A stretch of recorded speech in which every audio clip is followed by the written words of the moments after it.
يا أهلا وسهلا بنات. بما أن الدوامات خلاص قربت بسوي اليوم معاكم 3 وصفات للفطور لذيذة وسهلة، بحيث أنكم مجرد ما تصحون تحطونها على التوست وتروحون دواماتكم. والحلو فيها كمان إنها تتخزن من 20 ل 25 يوم بدون ما تخرب. نبدأ بالوصفة الأولى، عبارة عن فلفل أحمر رومي مضاف إليه جبن الفيتا.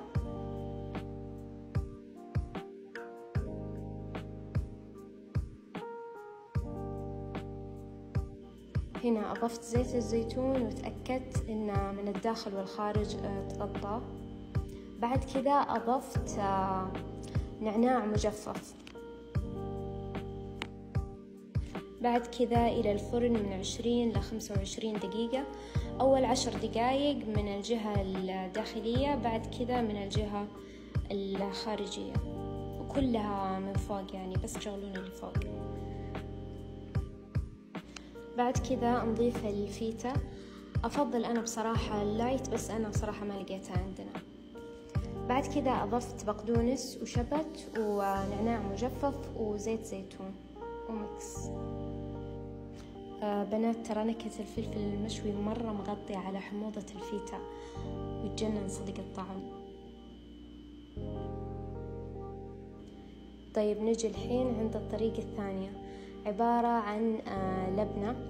أضفت عليها زيتون أخضر حار وزيتون أسود وزيتون الأخضر بارد. بعد كذا أضفت حبة البركة وزعتر وسماق وجزر وشبت وبقدونس ومكس.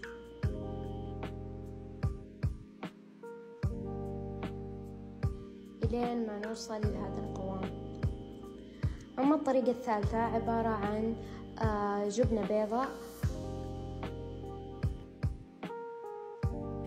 هنا بديت أضغط عليها زي كذا إلين ما وصلتها هذا القوام.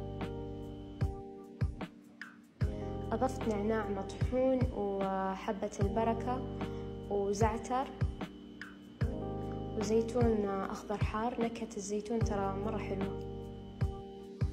أضفت كمان دبس رمان وزيت زيتون وجزر وسماق ومكس.